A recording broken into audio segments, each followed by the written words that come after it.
Cancer patients and the families may feel guilty due to the response they receive from the society around. This inevitably creates pressure to be normal. As time passes, this feeling of pressure leads to depressions, distress, and many psychological imbalances of sadness, fear, anxiety, and so on. Life seems to change drastically from within and around them. These are times when they need to talk, express, and share their feelings. Not doing so can isolate the patient and their family to feel lonely in this battle for life.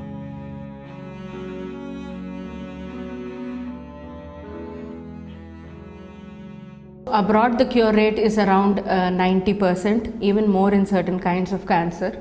But unfortunately, in India, it is not the same story. Here, our cure rates are around 20 to 30%. In fact, in Hyderabad, when we started our pediatric program, the cure rate was negligible. I can't even count on my fingers the number of children who survived. Childhood cancers have a high rate of cure, but medical treatment needs to be supported by an infection-free, cheerful environment and proper nourishment. Treatment may last as long as 2 years, but the child is not hospitalized all through this period. Needy parents from rural India bring their children suffering from cancer to larger cities where low or zero cost treatment is available. Clean, safe accommodation is beyond their means, and often these hapless families land up on the streets next to the hospital where the child is being treated. It is important to understand that you don't need to have any habits in order to get this disease. This is of great relevance when it comes to talking about children with cancer. Because if you thought that you needed to have some bad habit in order to get cancer, you're mistaken, and sadly mistaken.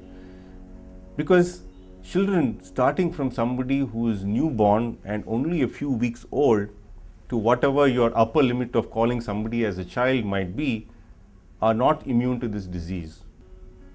So one has to be aware, one has to educate oneself, one has to understand the disease, understand the treatment, and then get on to whatever has to be done. Identify that their child is not well for a long time and something's not right quite late.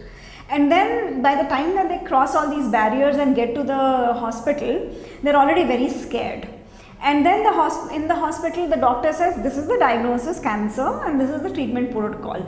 It just sounds so scary to the patient, or rather the parent of this kid, that they either choose to give up on the treatment right there and then, or they will discontinue the treatment after some time. And why does this happen? It happens because of the lack of information. They don't know very much about this illness. They don't know that the prognosis could be very positive, especially with leukemias and lymphoblastomas, and also with tumors. And the other thing is that they end up having to stay for a really lengthy time in the hospital. They can't afford it. So there is this lack of information, and the fear factor that comes with the lack of information, and this financial burden. They just can't afford it. The filth and squalor leaves them vulnerable to opportunistic secondary infections, which neutralize the effect of the treatment, with the result that proper hygienic food is not available for the child. In despair, parents often abandon treatment altogether. So most of them come from out of city rather than within the city. So during intensive phase of chemotherapy, especially blood cancer children, if they go back to their places in travel, they are at risk of infections, and especially when the counts are low, they are at high risk of infection related mortality, and they are also at risk of bleeding. Hence, accessing the medical facility which is aware of these cancers will be very difficult for them if they go back to their places. So earlier we used to counsel them to stay back in the city, so somehow in addition to their medical expenses, they used to spend extra on their stay and then cope up with the problem, but they used to struggle a lot for the stay, especially in cities. As we know, it is very expensive to stay outside in outside accommodation. Cancer is a very, very emotional disease. So the moment you say somebody has a diagnosis of cancer, you would see all sorts of emotional upheavals going on, starting from somebody breaking down and crying to giving that depressed look, a lost look, as if you're going to die the next day morning, or rather even then. So the whole family gets affected. It's not like when somebody has a diagnosis of tuberculosis, you just go, you take some tablets, you meet the doctor once in a while, in 6 months your treatment is done and that's about it. You don't go and see that doctor afterwards at all. So you're treating the disease in that child, you're treating the problem that emotionally all these parents, brothers, sisters, or whoever in the family will go through, not only when the diagnosis is made, and then at various points in time as the treatment goes on.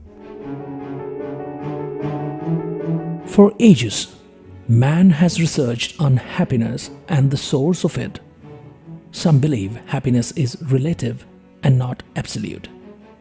Whatever the reason, lives can change if someone can make you happy and bring back the smiles.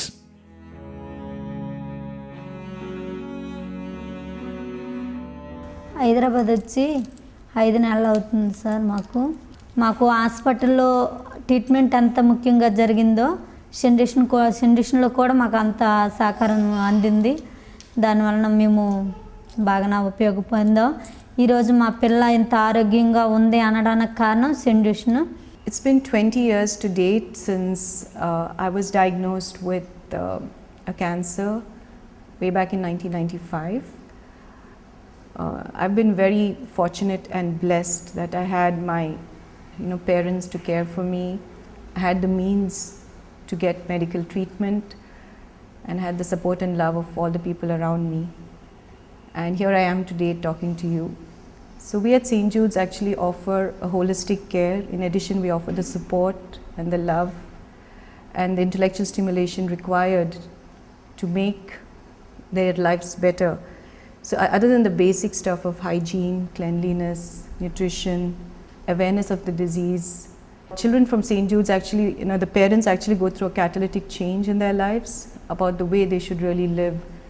So in fact, we've traced parents back in Bombay, after they went back after 3 years, and noticed that they've actually changed the way they lived, the way they, they kept their homes clean, the way they cooked for their kids, and all this is because of the, all the different processes and the regimented way that we work at St. Jude's. It's very structured, but that ensures the longevity of this kid. I mean, another reason why so many kids die is because of infections, right? So their infection control protocol, for example, is very tight.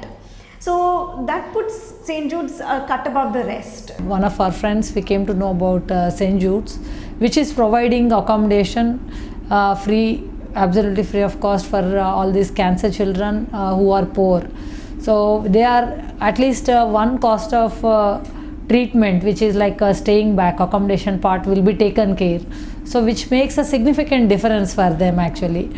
Giving them a place to be there, educating them, supporting them, giving them psychosocial support as and when they need, forming these groups together, because this is a major part of the treatment that most hospitals do not cater to, and that's where the whole thing makes a difference. Programs like St. Jude are very helpful for what we are doing. And I think there's no other place than a place like St. Jude where you feel wanted, you're taken care of, you're loved, and that goes a long way in helping you going through this whole treatment and getting back to a sense of normalcy. A new sunshine in the sky, a ray of hope in the eye, the smiles are back on the face, to make the world a better place. In pursuit of happiness, spreading joy for all, filling happiness in lives to make the world a better place. St. Jude Child Care Centers.